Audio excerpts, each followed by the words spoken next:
Good morning student, welcome back to our channel farmers parent. Last class में हम लोग the living world जो chapter था बेटा क्लास 11th का, वो हम लोग कंप्लीट कर लिए थे।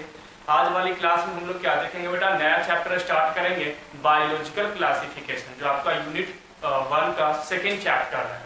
द लिविंग वर्ल्ड में हम लोगों ने क्या देखा था बेटा कि लिविंग ऑर्गेनिजम्स को क्लासिफाइड कैसे किया जाएगा। जो इतने सारे लिविंग ऑर्गेनिज्म थे, अप्रॉक्स 1.7 to 1.8 मिलियन जो नोन स्पीसीज थे, इन स्पीसीज को क्लासिफाइड करने के लिए हमने टैक्सोनोमियल क्लासिफिकेशन एक कॉन्सेप्ट देखा था, जिसमें species, genus, family, order, class, phylum और किंगडम के बेस पर ऑर्गेनिज्म को क्या कर रहे थे, क्लासिफाइड कर रहे थे। तो अब उसी किंगडम की क्लासिफिकेशन, मैंने उस सेगमेंट में किंगडम के बारे में बहुत छोटा सा आपको डिस्क्रिप्शन दिया था। आज उन्हीं किंगडम्स की अपन क्या करेंगे, स्टडी करेंगे। यानी जो बायोलॉजिकल क्लासिफिकेशन है, उस बायोलॉजिकल क्लासिफिकेशन में हमें क्या पढ़ना है, किंगडम की ही स्टडी करनी है। चलिए, अगर हम बायोलॉजिकल क्लासिफिकेशन की बात करें बेटा, तो एक स्टोरी के फॉर्म में सुनते हैं, क्योंकि ये सारी चीजें जो यहाँ पर जो है वो सभी के सभी हिस्ट्री से रिलेटेड है, और हिस्ट्री हमेशा हमें क्या करनी चाहिए, एक स्टोरी के फॉर्म में सुननी चाहिए। जैसे मैंने आपको स्टोरी के फॉर्म में द लिविंग वर्ल्ड के कुछ कॉन्सेप्ट को समझाया था, तो वैसे स्टोरी के फॉर्म में हम लोग क्या देखते हैं, बायोलॉजिकल क्लासिफिकेशन भी स्टार्ट करते हैं। तो सुनना, बायोलॉजिकल क्लासिफिकेशन की अगर हम बात करें, तो क्लासिफिकेशन जो ऑर्गेनिज्म का था वो टैक्सोनोमियल क्लासिफिकेशन पहली नहीं थी। मतलब हम लोगों ने अभी तक कॉन्सेप्ट क्या देखा कि लिविंग ऑर्गेनिज्म को टैक्सोनोमी के बेस पर क्या किया जाएगा, उनको क्लासिफाइड किया जाएगा। लेकिन जो सबसे पहले साइंटिस्ट थे एरिस्टोटल जो थे बेटा, उन्होंने लिविंग ऑर्गेनिज्म को बहुत पहले क्लासिफाइड कर दिया था और बोला था कि पूरे वर्ल्ड में 2 टाइप्स ऑफ लिविंग ऑर्गेनिज्म है, first one is animals and second one is plant. यानी एरिस्टोटल जो थे, जो बहुत ही पहले, जो फादर ऑफ बायोलॉजी भी उन्हें बोला जाता है, फादर ऑफ जियोलॉजी भी उन्हें बोला जाता है। तो फादर ऑफ बायोलॉजी और फादर ऑफ जियोलॉजी की कहानी अगर हम बात करें तो वो बहुत ही पहले की बात है, यानी लिनियस साहब के पहले की स्टोरी मैं बता रहा हूँ। लिनियस साहब के टाइम पे तो हमने बहुत सारे कॉन्सेप्ट देखा कि सारे जो भी प्रॉब्लम हो रहे थे वो सारे प्रॉब्लम सॉल्व हो गए। अब हम लोग अगर एरिस्टोटल की बात करें, जिस समय species, genus, family, order, class, phylum और किंगडम हायरार्की का फॉर्मेशन नहीं किया गया था, उससे पहले की मैं आपको स्टोरी बता रहा हूं। तो एरिस्टोटल जो थे, उन्होंने बताया कि पूरे दुनिया में 2 ऑर्गेनिज्म है, एक है हमारा एनिमल्स और एक है अपना प्लांट। उसके बाद फर्दर उन्होंने क्लासिफाई किया कि प्लांट टोटल 3 टाइप्स के होते हैं, herb, shrub and tree, on the basis of their morphological property. Morphological property का मतलब होता है बेटा, मॉर्फोलॉजी का मतलब होता है जो चीजें बाहर से दिख रही है, study of external structure of any organism is known as morphology. Morphology का मतलब है कि जो भी चीजें बाहर से दिख रही है उसे हम क्या बोलते हैं, मॉर्फोलॉजी। जैसे हमारे 2 कान, 2 आंख, नाक, मुंह, ये सब बाहर से चीजें जो दिख रही है हमारी क्या है, मॉर्फोलॉजी है। और एनाटॉमी का मतलब होता है बेटा इंटरनल स्ट्रक्चर, यानी अंदर क्या क्या चीजें प्रेजेंट है उसे हम क्या बोलते हैं, अगर उसकी हम स्टडी करते हैं तो क्या बोलते हैं, एनाटॉमी बोलते हैं। तो एरिस्टोटल ने प्लांट को क्या किया बेटा, क्लासिफाइड किया। कितने कैटेगरी में, 3 कैटेगरी में। पहला पॉइंट तो याद रखना, सबसे पहला जो क्लासिफिकेशन हुआ था वो किसने दिया था, एरिस्टोटल ने। उन्होंने क्या बताया था, यहाँ पे बर्ड पे कमांड बनाना, मैं बताऊंगा लिनियस और एरिस्टोटल के बीच में डिफरेंट भी, अभी बात आप अच्छे से सुनते जाना। मैंने क्या बताया कि एरिस्टोटल जो थे दुनिया में पहले साइंटिस्ट थे जिन्होंने ऑर्गेनिज्म को 2 कैटेगरी में क्लासिफाइड किया। उन्होंने बताया कि एक प्लांट है और एक क्या है, एनिमल्स है। उन्होंने आगे जाकर के प्लांट को फिर से उनकी मॉर्फोलॉजी की प्रॉपर्टी, मॉर्फोलॉजिकल कैरेक्टरिस्टिक के बेस पर, मॉर्फोलॉजी प्रॉपर्टी के बेस पर प्लांट को 3 कैटेगरी में क्लासिफाइड किया, herb, shrub and tree. Herb का मतलब है सबसे छोटा पौधा, श्रब का मतलब है थोड़ा सा और बड़ा पौधा, और ट्री का मतलब है जो लॉन्ग पौधा था, मतलब जो बाहर से चीजें दिख रही है। तो प्लांट को उन्होंने कितने कैटेगरी में क्लासिफाइड किया, 3 कैटेगरी में, हर्ब, श्रब एंड ट्री। इसके बाद उन्होंने एनिमल्स को भी 2 कैटेगरी में क्लासिफाइड किया, एनेमा एंड इनेमा। एनेमा का मतलब होता है वैसे एनिमल जिनमें आरबीसी क्या होते हैं, एब्सेंट होते हैं, यानी वैसे एनिमल जिनमें ब्लड एब्सेंट है वो क्या हो गया, एनिमा। और वैसे एनिमल्स जिनमें ब्लड प्रेजेंट है उसको उन्होंने क्या नाम दिया, इनेमा। तो ये उन्होंने क्या किया बेटा, क्लासिफिकेशन किया था, किसने, एरिस्टोटल साहब ने। एरिस्टोटल को फादर ऑफ बायोलॉजी भी बोला जाता है, फादर ऑफ जियोलॉजी भी बोला जाता है, दोनों बोला जाता है। अब सुनना, एरिस्टोटल ने क्या किया कि उन्होंने बताया कि पूरे दुनिया में 2 ही तरह के क्या है भाई, ऑर्गेनिज्म है, एनिमल्स एंड प्लांट। अब सुनना, फर्दर जब ये टैक्सोनोमियल क्लासिफिकेशन बनी, टैक्सोनोमियल हायरार्की का फॉर्मेशन किया गया, एक सिस्टम बनाया गया, किसी सिस्टम के बेस पर क्या करना है, ऑर्गेनिज्म को क्लासिफाइड करना है। और उस टाइम के सबसे बेस्ट साइंटिस्ट कौन से थे भाई? Carolus Linnaeus. अभी एरिस्टोटल का दौर कंप्लीट हो गया, एरिस्टोटल की स्टोरी कंप्लीट हो गई, उन्होंने ऑर्गेनिज्म को क्लासिफाइड कर दिया, उसके बाद अब एरिस्टोटल की डेथ हो गई। अब हम लोग कहां पे आ जाते हैं? दूसरे साइंटिस्ट की ओर मूव करते हैं जिनका नाम है बेटा कैरोलस लिनियस। आप अच्छे से स्टोरी को सुनना, केवल सुनने से ही आपको याद हो जाएगा और यहां से क्वेश्चन सॉल्व हो जाएगा। कैरोलस लिनियस की ओर अगर हम मूव करते हैं बेटा, तो लिनियस साहब के समय में बाइनोमियल नोमेनक्लेचर आ चुका था, लिनियस साहब के समय में ही टैक्सोनोमियल क्लासिफिकेशन भी आ गया था, टैक्सोनोमियल हायरार्की भी आ गया था, यानी ये सारी चीजें आ चुकी थी। तो टैक्सोनोमी के बेस पर, यानी जो किंगडम था, किंगडम के बेस पर, यानी सबसे टॉप लेवल ऑफ हायरार्की कौन है भाई? किंगडम। जो बॉटम में था वो क्या था बेटे? स्पीसीज था। यानी जो अगर हम यूनिट की बात करें, बेसिक यूनिट क्या था? स्पीसीज था। और सबसे हायर हायरार्की कौन सा था बेटा? तो किंगडम था। तो किंगडम के बेस पर लिनियस साहब ने बोले कि there are two kingdom in the world, पूरे दुनिया में दो तरह के किंगडम है, first one is animal and second one is plant. यानी एरिस्टोटल ने भी बताया कि पूरे दुनिया में दो तरह के ऑर्गेनिज्म है, और लिनियस साहब ने बताया कि पूरे दुनिया में दो तरह के ऑर्गेनिज्म है। लेकिन लिनियस ने वहां पर किंगडम वर्ड यूज किया, उन्होंने हायरार्की के बेस पर क्लासिफाइड किया, यानी जो टैक्सोनोमियल हायरार्की था उसके बेस पर उन्होंने बताया कि हायरार्की के बेस पर उन्होंने बताया कि there are two kingdom in the world, मतलब पूरे दुनिया में दो किंगडम है। इसलिए इनको बोला भी जाता है कि ही गिव टू किंगडम क्लासिफिकेशन। उन्होंने क्या दिया था? टू किंगडम क्लासिफिकेशन दिया था। ऑर्गेनिज्म, देखना बेटा क्वेश्चन आपको कैसे सॉल्व करना है। अगर ऑर्गेनिज्म की क्लासिफिकेशन पूछेगा तो एरिस्टोटल है, लेकिन अगर टू किंगडम क्लासिफिकेशन पूछेगा तो उस केस में आपको साइंटिस्ट याद रखना है कैरोलस लिनियस। पॉइंट समझ में आ गया? अगर टू किंगडम, किंगडम वर्ड अगर आ गया, two kingdom, it means Carolus Linnaeus, क्योंकि किंगडम एरिस्टोटल के समय में नहीं आया था। किंगडम वर्ड जो उसका जो डेरिवेशन हुआ था, उसका जो इन्वेंशन हुआ था, वो वर्ड उस टाइम नहीं आया था जिस समय एरिस्टोटल वहां पर क्या थे? प्रेजेंट थे, मतलब वो लिविंग कंडीशंस में थे। तो कहने का मतलब है कि एरिस्टोटल के समय में ऑर्गेनिज्म का तो क्लासिफिकेशन हो गया था, लेकिन किंगडम के बेस पर नहीं हुआ था, और वही क्लासिफिकेशन को लिनियस साहब ने क्या नाम दिया? Two kingdom classification. The two kingdom classification given by, तो आपको हमेशा याद रखना है कैरोलस लिनियस। तो लिनियस ने बताया कि भाई पूरे दुनिया में दो तरह के ऑर्गेनिज्म है, टू टाइप्स ऑफ किंगडम है। एक उन्होंने क्या बताया? एनिमल्स, और एक उन्होंने क्या बताया? प्लांटेबल। इसके अलावा लिनियस साहब को अपन और क्या बोलते हैं? तो फादर ऑफ टैक्सोनोमी भी बोला जाता है बेटा, फादर ऑफ प्लांट टैक्सोनोमी बोला जाता है, फादर ऑफ एनिमल्स टैक्सोनोमी बोला जाता है। जैसे अपन फादर ऑफ जियोलॉजी और बायोलॉजी किसे बोलते हैं? एरिस्टोटल को बोलते हैं। तो वैसे ही अगर हम बात करें लिनियस साहब की, तो लिनियस साहब को क्या बोला जाता है? Father of taxonomy, father of plant taxonomy, father of animal taxonomy. लेकिन फादर ऑफ एंशिएंट टैक्सोनोमी की अगर हम बात करें तो उन्हें बोला जाता है थियोफ्रेस्टस को। थियोफ्रेस्टस को क्या बोला जाता है? Father of ancient taxonomy. और उनको एक और नाम से जाना जाता है, that is father of botany. तो फादर ऑफ जूलॉजी कौन हो गए? एरिस्टोटल। फादर ऑफ बायोलॉजी कौन हो गए? एरिस्टोटल। फादर ऑफ बोटनी कौन हो गए? थियोफ्रेस्टस। फादर ऑफ बोटनी कौन हो गए बेटा? थियोफ्रेस्टस हो गए। उन्होंने हिस्टोरिया प्लांटम ऐसे बहुत सारे बुक भी लिखे थे प्लांट के ऊपर, तो उनको फादर ऑफ बोटनी बोला जाता है। फादर ऑफ एंशिएंट टैक्सोनॉमी भी किसे बोला जाता है बेटा? थियोफ्रेस्टस को। फादर ऑफ टैक्सोनॉमी किसे बोला जाता है? कैरोलस लिनियस को। Father of plant and animal taxonomy किसे बोला जाता है बेटा? कैरोलस लिनियस को। टू किंगडम क्लासिफिकेशन किसने दिया था बेटा? Carolus Linnaeus. First time organism को क्लासिफाइड किसने किया था? एरिस्टोटल ने। एनिमा का मतलब क्या होता है? एनिमा का मतलब क्या होता है? ये सारे टर्म्स क्लियर हो गए। अब हम अपन आते हैं कैरोलस लिनियस पे।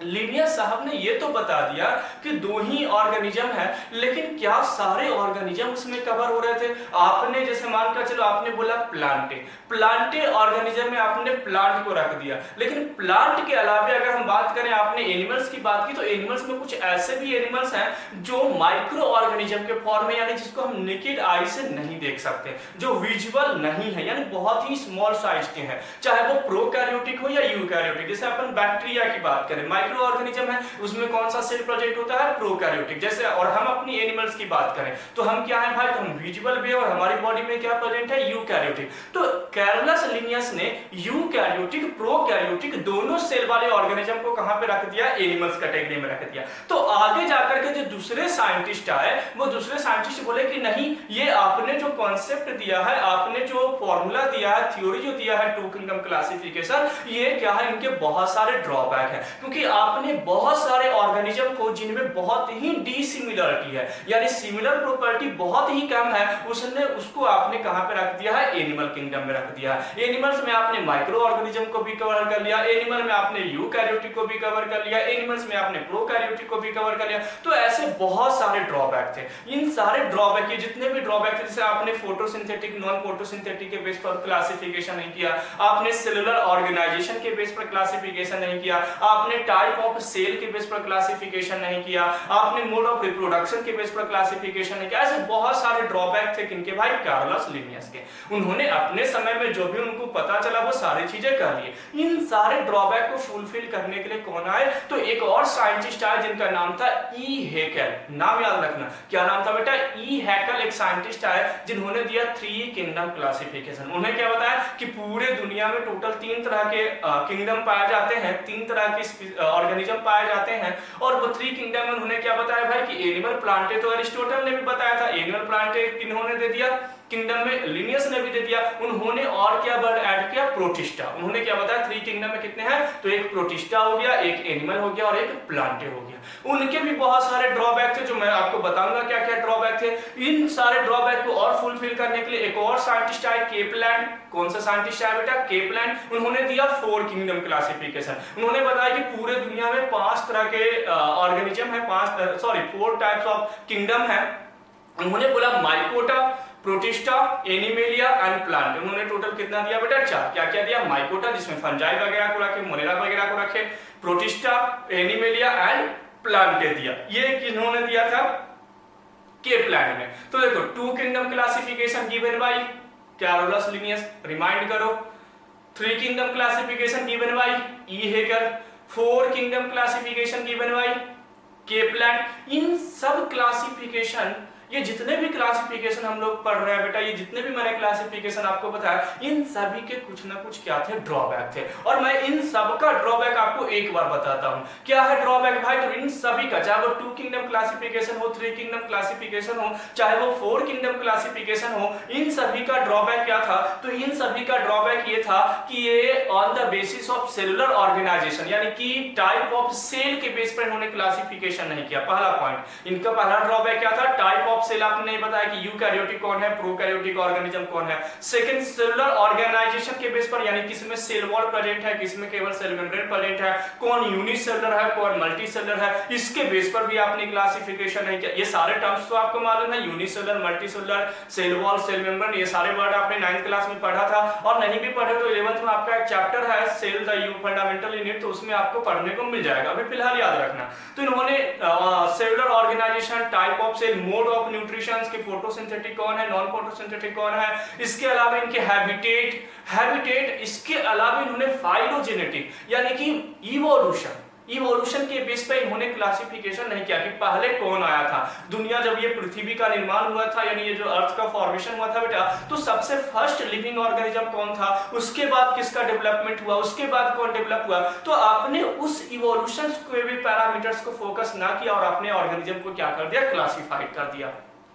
तो इन सारे ड्रॉबैक को फुलफिल करने के लिए नेक्स्ट क्लासिफिकेशन पे आएंगे। मैं आपको एक पॉइंट बता दूं, दुनिया का सबसे बेस्ट क्लासिफिकेशन कौन सा होता है बेटा, वो क्लासिफिकेशन जो इवोल्यूशन के बेस पर किया गया हो। इवोल्यूशन यानी पहले कौन आया, फिर कौन आया, फिर कौन आया, देन कौन फॉर्मेशन हुआ। तो इस पॉइंट को याद रखना। ये क्वेश्चन पूछा भी जा चुका है पीएमटी में, प्री मेडिकल्स जब टेस्ट होते थे उस टाइम ये क्वेश्चन पूछा भी जाता था कि बेस्ट क्लासिफिकेशन का पैरामीटर्स क्या होते हैं, सिस्टम क्या होते हैं। तो सबसे बेस्ट क्लासिफिकेशन क्या होता है बेटा, वो क्लासिफिकेशन जो इवोल्यूशन के बेस पर किया गया हो, यानी जो फाइलोजेनेटिक के बेस पर किया गया हो। इवोल्यूशन को हम क्या बोलते हैं बायोलॉजी में, फाइलोजेनेटिक वर्ड से डिनोट करते हैं जब इसको हम क्लासिफिकेशन की बात करते हैं। तो वो क्लासिफिकेशन जो फाइलोजेनेटिक्स के बेस पर किया गया हो, वो क्लासिफिकेशन दुनिया का सबसे ज्यादा एक्सेप्टेबल, सबसे ज्यादा एक्सेप्ट करने वाले क्या होते हैं, सबसे बेस्ट क्लासिफिकेशन माना जाता है। लेकिन यहां जब हमने 2 kingdom classification, 3 kingdom classification, 4 kingdom classification पढ़ा बेटा, इनमें से कोई भी साइंटिस्ट ने on the basis of phylogenetic, on the basis of type of cell, on the basis of cellular organisation, on the basis of mode of nutrition, on the basis of mode of reproduction किसी भी organism का classification नहीं किए। ये जितने भी base था, इन किसी भी बेस को इन्होंने फॉलो नहीं किया और उन्होंने क्या कर दिया, केवल डायरेक्टली ऑर्गेनिज्म को क्लासिफाइड कर दिया।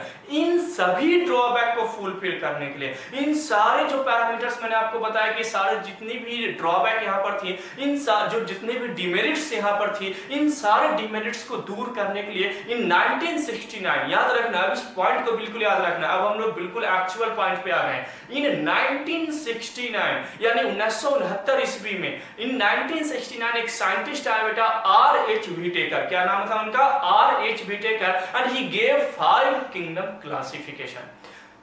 अब नेक्स्ट साइंटिस्ट की स्टोरी आ गई भाई, 2 किंगडम क्लासिफिकेशन। पहले तो ऑर्गेनिज्म पे आते हैं, 2 organism classification given bye Aristotle, 2 kingdom classification given bye Carlos Linnaeus, 3 kingdom classification given by E Haeckel, 4 kingdom classification given bye Kepler, 5 kingdom classifications given by R.H. Whittaker।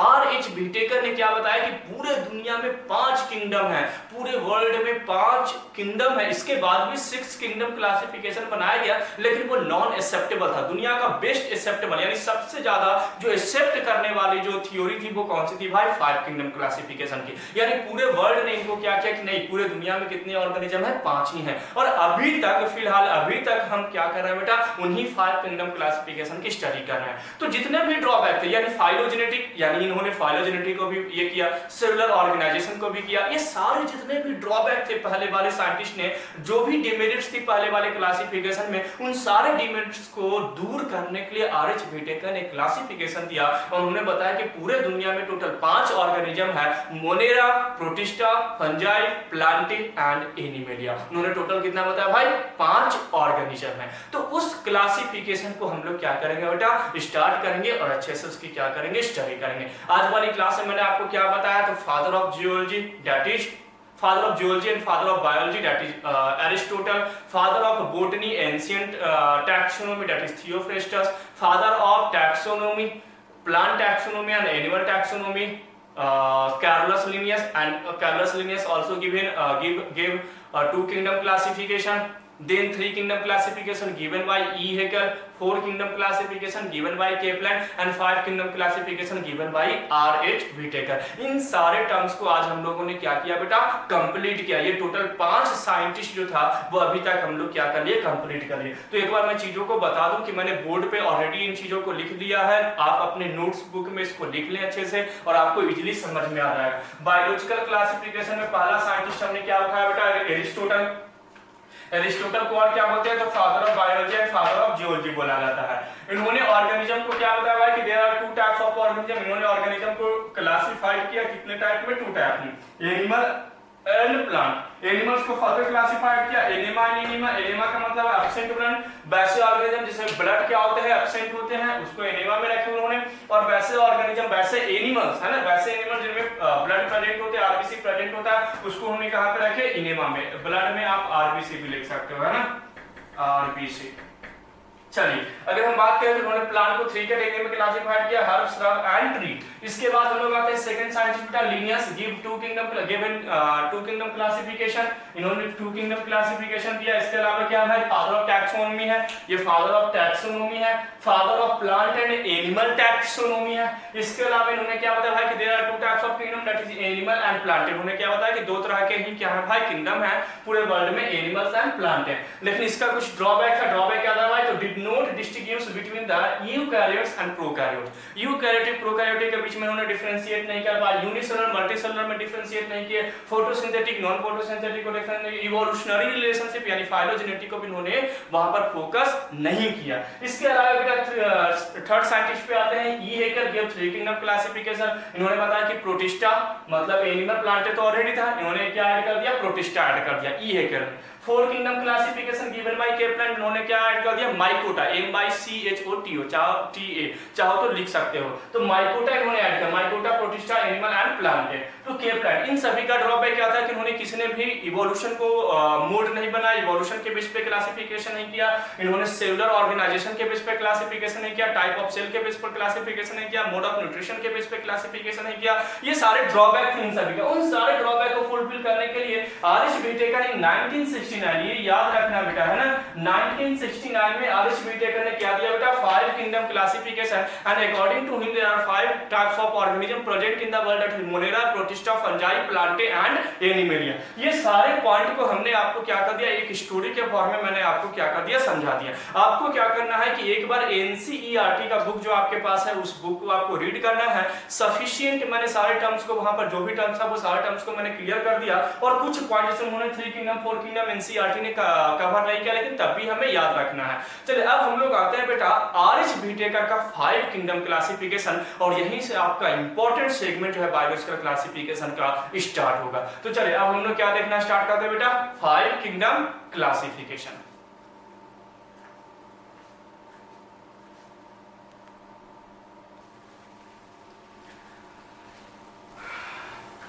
तो हम लोग 2 kingdom, 3 kingdom, 4 kingdom classification देख ले बेटा। 5 kingdom classification पे हम लोग आ गए थे। आरिश व्हिटेकर ने 1969 में जितने भी ड्रॉबैक थे 2, 3 एंड 4 किंगडम क्लासिफिकेशन के, वो सारे ड्रॉबैक को फुलफिल करने के लिए उन सारे ड्रॉबैक को हटा करके एक नए कॉन्सेप्ट के साथ उन्होंने क्या दिया, एक नई किंगडम क्लासिफिकेशन दी, जिसका नाम क्या था, 5 किंगडम क्लासिफिकेशन। और 5 किंगडम नाम से ही पता चल रहा है कि उसमें टोटल कितने ऑर्गेनिज्म है, 5। यानी पूरे एंटायर वर्ल्ड की अगर हम बात करें, जिसमें स्पीसीज कितना था बेटा, नोन स्पीसीज की अगर हम बात करें तो 1.7 to 1.8 मिलियन। उनमें से अब हमें पढ़ना क्या है, अगर हमें इन सारी स्पीसीज की स्टडी करनी है तो हमें टोटल कितने ऑर्गेनिज्म, कितने किंगडम की स्टडी करनी होगी, 5 किंगडम की। यानी अगर हमने Monera, Protista, fungi, Plantae and animalia की अगर स्टडी कर लिए तो पूरे दुनिया में जितने भी स्पीसीज हैं उन सारी स्पीसीज की स्टडी ऑलमोस्ट क्या हो जाती है, कंप्लीट हो जाती है। मैंने आपको बताया था द लिविंग वर्ल्ड में कि जो क्लासिफिकेशन है वो हमारी कन्वीनियंट के लिए की जा रही है, कि इनकेस अगर फ्यूचर में कोई स्टूडेंट पढ़ना चाहेगा, कोई और साइंटिस्ट पढ़ना चाहेंगे या कोई इंसान पढ़ना चाहेगा, तो वो इतने सारे लिविंग ऑर्गेनिज्म की स्टडी कैसे कंप्लीट करेगा। तो उसी के लिए क्या बनाया गया था, हायरार्की बनाया गया था कि इतने सारे ऑर्गेनिज्म को कंसाइज करके टोटल कितने ऑर्गेनिज्म में क्लासिफाइड कर दो, 5 organism on the basis of their similar property. उनके सिमिलर प्रॉपर्टी के बेस पर उसको हमने 5 कैटेगरी में क्या कर दिया था, क्लासिफाइड किया। तो वही 5 ऑर्गेनिज्म की हमें क्या करनी है, स्टडी करनी है। अब मैं आपको आरिश व्हिटेकर क्लासिफिकेशन से बहुत क्वेश्चंस आते हैं बेटा नीट में, या तो आपके कॉन्सेप्ट के लिए भी बहुत इंपॉर्टेंट है 5 किंगडम क्लासिफिकेशन। तो क्योंकि आने वाले जो चैप्टर्स हैं आपके एनिमल किंगडम, प्लांट किंगडम और बायोलॉजिकल क्लासिफिकेशन, ये जो 3 चैप्टर है बेटा ये आरिश व्हिटेकर के बारे में ही हमारे जो उनके कॉन्सेप्ट है उसी के बेस पर हमें क्या करनी होती है, स्टडी करनी होती है। तो इस कॉन्सेप्ट को अब मैं डायरेक्ट आपको बोर्ड पे ना लिख करके मैं आपको समझाता हूं कि एक्चुअली ये क्लासिफिकेशन हुआ कैसे है, कैसे इन्होंने क्लासिफिकेशन किया। तो मेरे बोर्ड पर देखेंगे अच्छे से कि क्लासिफिकेशन कैसे किया गया। तो हम लोग कहां पर है बेटा, तो 5 किंगडम क्लासिफिकेशन। तो मैं यहां पर ये लिख दिया भाई 5 किंगडम क्लासिफिकेशन। और 5 किंगडम क्लासिफिकेशन किसने दिए थे, तो आरिश व्हिटेकर। बहुत छोटा मैं लिख रहा हूं और आपने ऑलरेडी लिख रखा है, कब दिए थे भाई, तो 1969 में। अब हम लोग आते हैं क्लासिफिकेशन पे। अब सुनो, पहला ड्रॉबैक क्या था भाई, तो पहला ड्रॉबैक था कि टाइप ऑफ सेल को किसी ने मेंशन नहीं किया था क्लासिफिकेशन में, on the basis of type of cell कि भाई प्रोकैरियोटिक कौन है, यूकैरियोटिक कौन है, किस ऑर्गेनिज्म को किस कैटेगरी में आपने रख दिया। तो ये सारे किसी ने नहीं किया था। तो जितने भी ड्रॉबैक थे उन्हीं ड्रॉबैक से तो इन्होंने क्या किया था, क्लासिफिकेशन किया था, उसी ड्रॉबैक को दूर करके। तो मैं बताता हूं, सबसे पहले इन्होंने क्या लिया बेटा, तो सबसे पहले उन्होंने लिया सेल। कि भाई पहली ड्रॉबैक क्या थी, तो आरएच विटेकर को पता चला कि 2, 3 एंड 4 किंगडम क्लासिफिकेशन में पहली जो ड्रॉबैक थी वो क्या था, सेल था। तो उन्होंने सबसे पहले क्या लिया, सेल। अब हमें मालूम है कि सेल टोटल कितने टाइप्स के होते हैं, 2 टाइप्स के। तो हमने यहाँ पर 2 टाइप्स ऑफ सेल बना दिए। एक सेल को हमने क्या नाम दिया बेटा, प्रोकैरियोटिक, प्रोकैरियोटिक। और आपको मालूम है दुनिया में पहला जो सेल आया था वो क्या था, प्रोकैरियोटिक था। और सेकंड उन्होंने क्या लिया भाई, यूकैरियोटिक। टोटल कितने सेल होते हैं बेटा, 2 टाइप ऑफ सेल होते हैं, prokaryotic cell and eukaryotic cell. अब उन्होंने क्या देखा भाई कि टाइप ऑफ सेल का तो हो गया। अब उन्होंने बताया कि भाई अब आते हैं सेलुलर ऑर्गेनाइजेशन पे, सेलुलर थैलस, सेलुलर ऑर्गेनाइजेशन और थैलस ऑर्गेनाइजेशन के ऊपर। तो सेलुलर ऑर्गेनाइजेशन में उन्होंने देखा कि भाई सेल वॉल कंटेनिंग कितने हैं, सेल मेम्ब्रेन कंटेनिंग कितने हैं, यूनिसेलुलर कितने हैं, मल्टीसेलुलर कितने हैं। तो उन्होंने क्या देखा कि जितने भी प्रोकैरियोटिक है सेल हैं ये सभी के सभी क्या होते हैं भाई, यूनिसेलुलर होते हैं। यानी जितने भी, याद रखना बेटा, दुनिया में जितने भी प्रोकैरियोटिक सेल वाले ऑर्गेनिज्म, यानी वैसे ऑर्गेनिज्म जिनकी बॉडी प्रोकैरियोटिक सेल की बनी होती है, वो ऑलवेज कैसा होगा, यूनिसेलुलर इन नेचर होगा। उनकी बॉडी केवल एक सेल की बनी होगी। इस पॉइंट को आपको याद रखना है।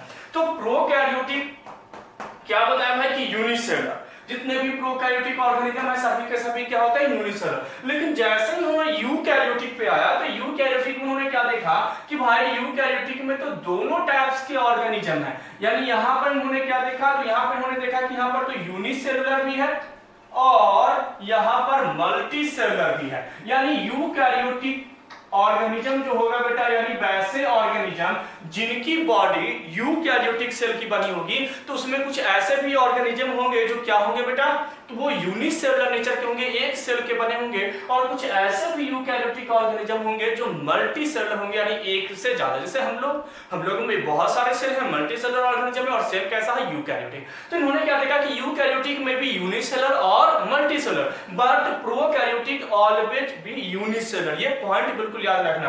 प्रोकैरियोटिक जो भी ऑर्गेनिज्म होगा वो हमेशा क्या होगा बेटा, यूनिसेलुलर होगा, जबकि यूकैरियोटिक ऑर्गेनिज्म जो है वो यूनिसेलुलर और मल्टीसेलुलर है। इन्होंने ये तो देख लिया। तब उन्होंने बताया भाई कि सेल वॉल कंटेनिंग कितने हैं और कितने सेल मेम्ब्रेन कंटेनिंग है। तो इन्होंने नेक्स्ट कॉन्सेप्ट पे आते हैं। तो यहां पर क्या देखे कि प्रोकैरियोटिक यूनिसेलुलर जो ऑर्गेनिज्म है ये सभी के सभी क्या होते हैं भाई, सेल वॉल कंटेनिंग होते हैं। ये सभी के सभी क्या है भाई, सेल वॉल कंटेनिंग ऑर्गेनिज्म।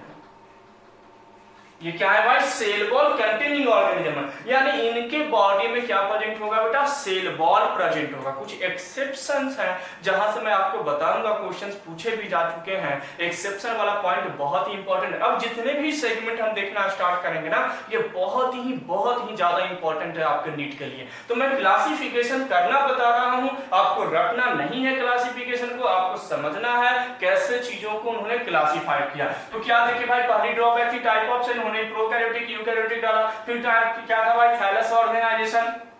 उन्होंने क्या देखा भाई, या सेलुलर ऑर्गेनाइजेशन, तो क्या देखा कि यूनिसेलुलर है, वहां पर यूनिसेलुलर मल्टीसेलुलर है। फिर उन्होंने और आगे स्ट्रक्चर में गए, सेल की स्ट्रक्चर में आए, तो वहां पर इनको पता चला कि यहाँ पर सेल वॉल कंटेनिंग है, इसमें प्रेजेंट भी रहेगा और नहीं भी प्रेजेंट रहेगा, आगे जाकर के अपन बात करेंगे।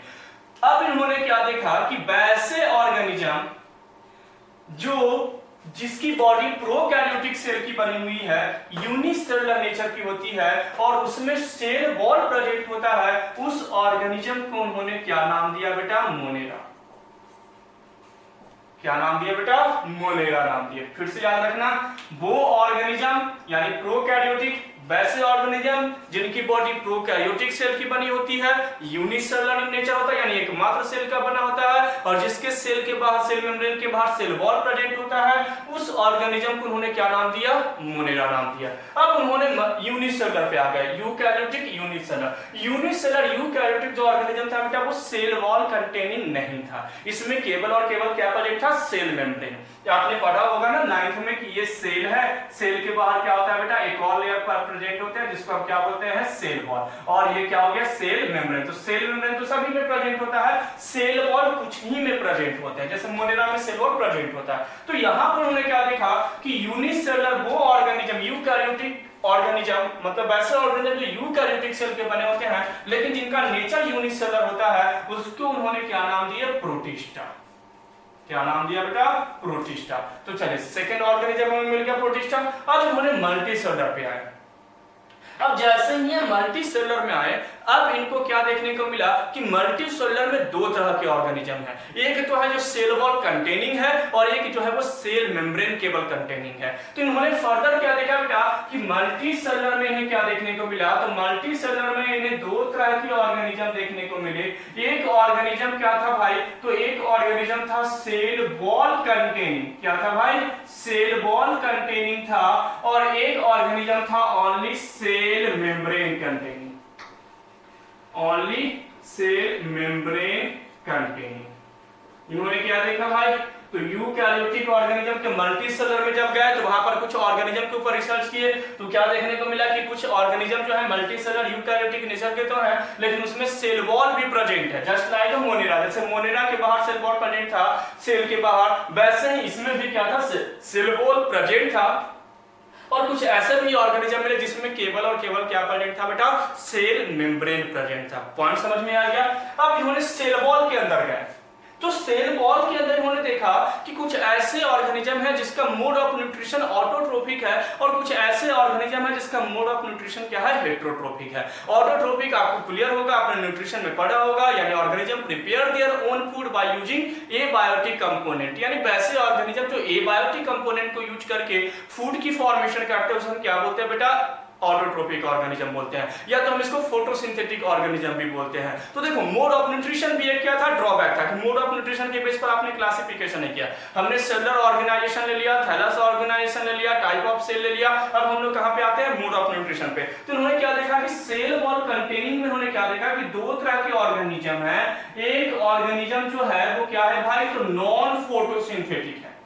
क्या है भाई? नॉन फोटोसिंथेटिक है। कहने का मतलब है इस ऑर्गेनिज्म के अंदर क्या है बेटा? सेल वॉल तो प्रेजेंट है, मल्टी सेलुलर नेचर में है, यूकैरियोटिक सेल के बने हैं, लेकिन फोटोसिंथेसिस परफॉर्म नहीं करता है। और एक यहां पर जो ऑर्गेनिज्म पाया गया वो क्या था भाई? फोटोसिंथेटिक था।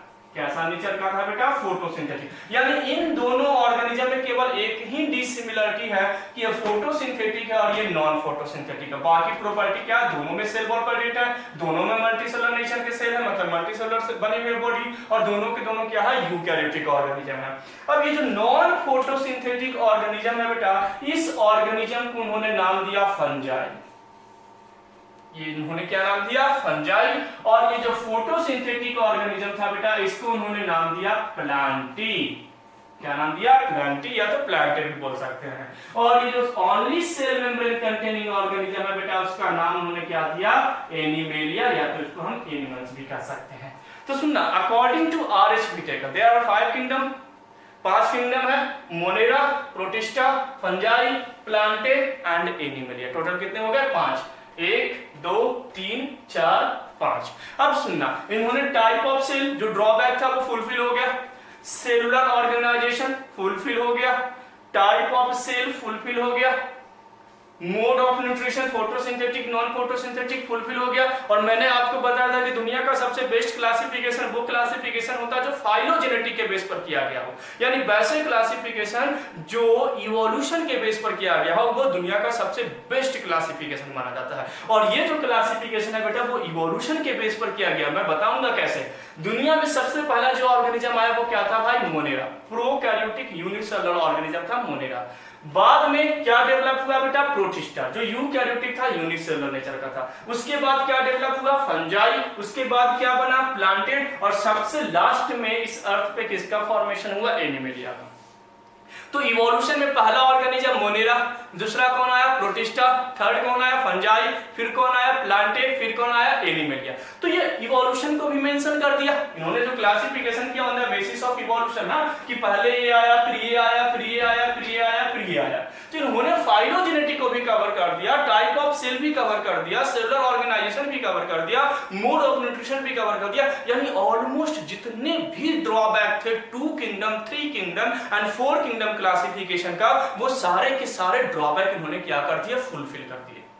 पॉइंट समझ में आया? मैंने जो चीजें आपको सामने रखा वो सारे पॉइंट क्लियर हो गए। मैंने क्या बताया बेटा? Monera, Protista, Fungi, Plantae, animalia, ये क्लासिफिकेशन मैंने आपको करने के लिए बता दिया कि आरएच व्हिटेकर ने क्लासिफाइड कैसे किया ऑर्गेनिज्म को।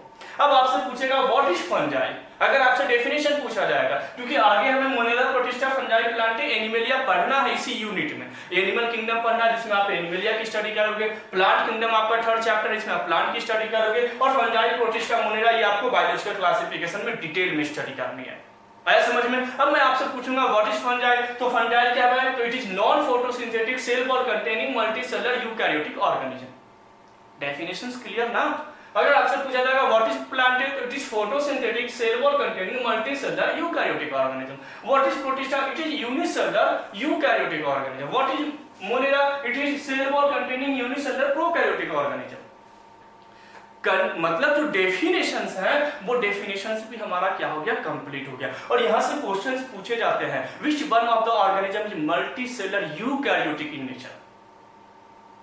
इनमें से पूछा जाएगा कि इनमें से कौन से ऑर्गेनिज्म है, या तो ऐसा क्वेश्चन पूछा जाएगा कि इनमें से कौन से ऑर्गेनिज्म है, which one of the organism is non photosynthetic cell wall containing multicellular eukaryotic in nature.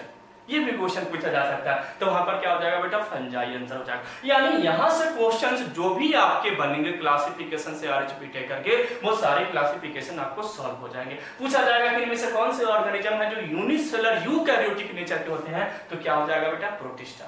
आया समझ में? क्योंकि यूनिसेलुलर यूकैरियोटिक तो एकमात्र क्या है? प्रोटिस्टा है। तो 5 किंगडम क्लासिफिकेशन का कॉन्सेप्ट समझ में आ गया। अब छोटा सा कॉन्सेप्ट मैं आपको और कवर कर दूं। अगर अपन सेल वॉल की बात कर रहे हैं तो सेल वॉल से रिलेटेड कॉन्सेप्ट ही कंप्लीट मैं कर देता हूं। अब सुना, सेल वॉल कहां प्रेजेंट है बेटा? मोनेरा में।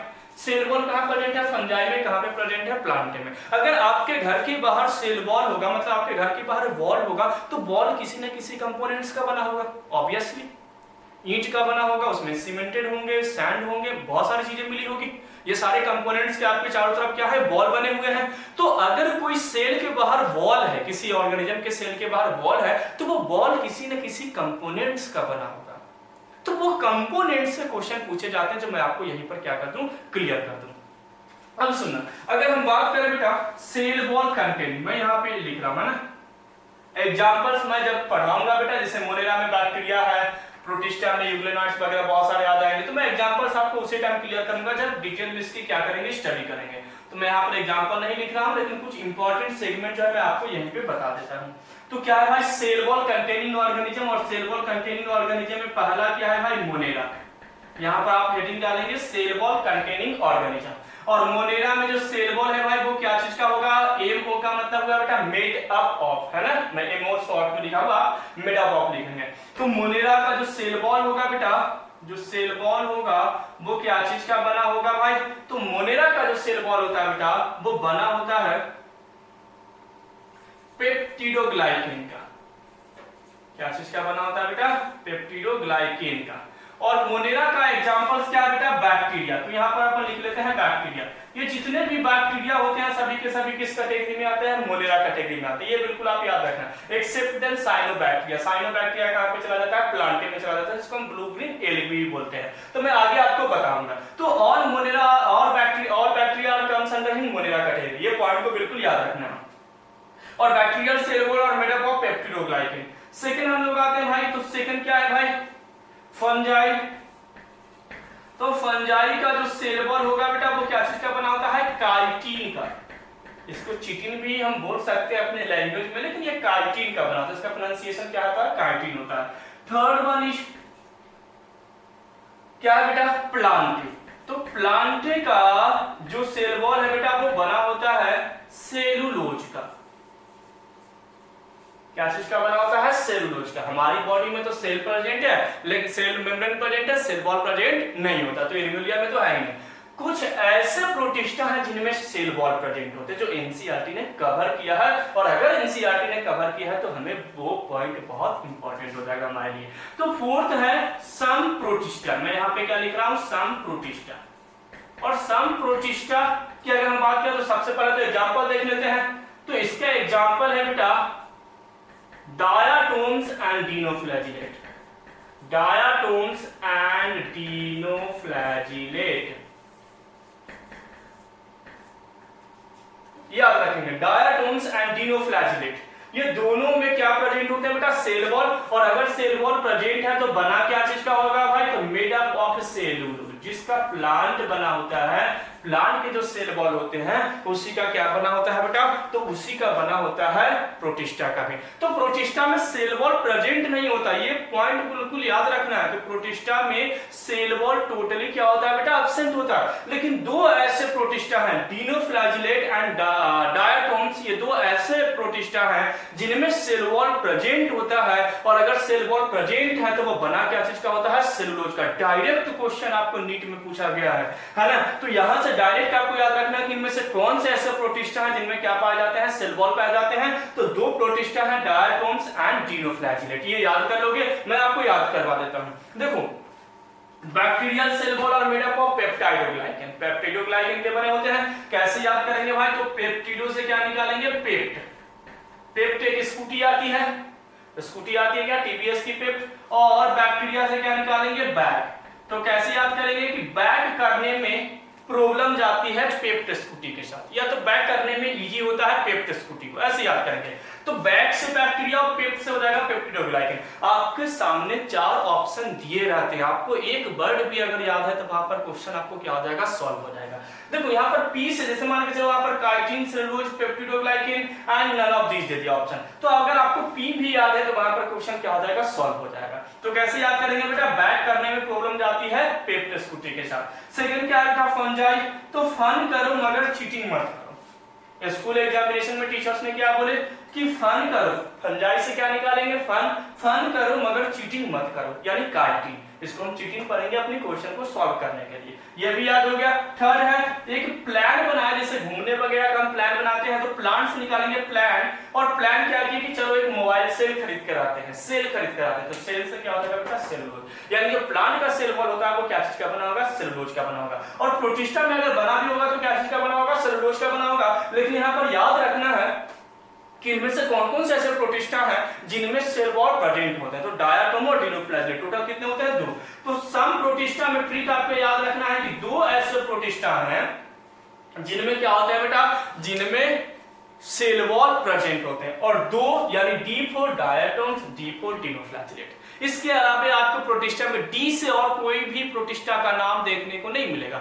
स्लाइम मोल्ड, इग्लोनाइड्स, ये सब अलग अलग नाम है। यहाँ पर डी से आपको दो ही नाम है, और डी से डायटोम, डी फॉर डिनोफ्लैजिलेट, और डी से हमें याद रखना है कि दो प्रोटिस्टा, दो यानी कि डी से वहां भी शुरू होता है, तो डी फॉर डायटोम्स, डी फॉर डिनोफ्लैजिलेट, यानी यही दो ऐसे प्रोटिस्टा है जिनमें सेल वॉल क्या होते हैं, प्रेजेंट होते हैं। इसके अलावा एक पॉइंट मैं आपको और बताऊंगा बेटा कि all prokaryotic have cell wall, जितने भी प्रोकैरियोटिक ऑर्गेनिज्म होते हैं सभी के पास क्या होते हैं, सेल वॉल होते हैं। लेकिन एक ऐसा बैक्टीरिया है बेटा, PPLO बैक्टीरिया, यानी प्लूरोनिमोनिया लाइक ऑर्गेनिज्म जिसको हम बोलते हैं PPLO बैक्टीरिया, जिसमें सेल वॉल क्या होता है, एब्सेंट होता है। ये क्वेश्चन आपको 2017 के नीट में पूछा गया है, 2017 के नीट में पूछा गया है कि कौन से ऐसे ऑर्गेनिज्म है। एक तो इससे रिलेटेड दो पॉइंट है, मैं बताऊंगा जब मैं मोनेरा पर रहूंगा, लेकिन तभी मैं अभी आपको एक रिकॉल करा रहा हूं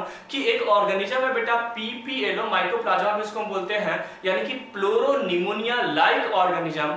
ये ऑर्गेनिज्म दुनिया का सबसे स्मॉलेस्ट ऑर्गेनिज्म है, दुनिया का सबसे स्मॉलेस्ट ऑर्गेनिज्म है, और इसमें सेल वॉल क्या होता है, एब्सेंट होता है। ये 2017 नीट का क्वेश्चन है। तो मैं आपको बताऊंगा जब मैं मुनेरा आपको डिटेल में पढ़ाऊंगा तो उसके बारे में मैं डिस्क्रिप्शन आपको दूंगा। मैं फिलहाल मैंने आपको रिकॉल किया, तो बहुत ही छोटे छोटे, ऐसा नहीं कि यहाँ से क्वेश्चन नहीं बन सकते हैं, ये सेल वॉल से भी क्वेश्चन बन सकते हैं। एनसीईआरटी का सिंगल लाइन जो होता है बेटा बहुत इंपॉर्टेंट होता है, और अगर आप नीट का प्रिपरेशन करना चाहते हो तो आप सिंगल लाइन एनसीईआरटी का जरूर पढ़ें, कम से कम 3 से 4 बार उस चैप्टर को पढ़ें, और मेरे पढ़ाए गए जितने भी नोट्स हैं उन नोट्स को अच्छे से घर पे बनाएं, और उस नोट्स को अच्छे से क्या करें, डेली रिवाइज करें। और कोई भी डाउट होता है तो आप डायरेक्टली मुझे कॉल लगा करके वो डाउट पूछ सकते हैं, या तो जिनके पास मेरा नंबर नहीं है तो आप कमेंट बॉक्स में वो डाउट पूछ सकते हैं।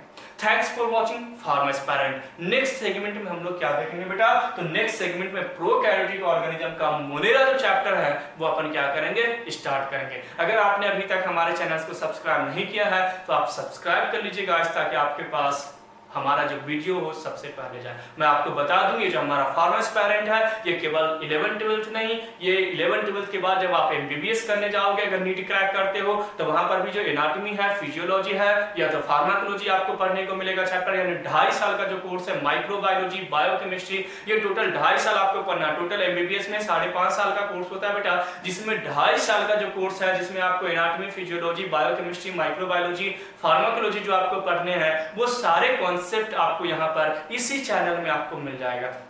यानी अगर आप हमारे साथ एक बार जुड़ते हो तो इनकेस आप अगर नीट क्रैक करते हो तो एमबीबीएस में भी यही चैनल आपको वहां पर क्या करेगा, हेल्प करेगा आपके सब्जेक्ट को पढ़ने के लिए। इसके बाद बस सर्जरी वाला जो टॉपिक्स है बेटा, वो सर्जरी के टॉपिक्स हम लोग अभी नहीं बना रहे हैं। इनकेस फ्यूचर में अगर ऐसा होता है तो सर्जरी के भी टॉपिक्स हम लोग बनाएंगे।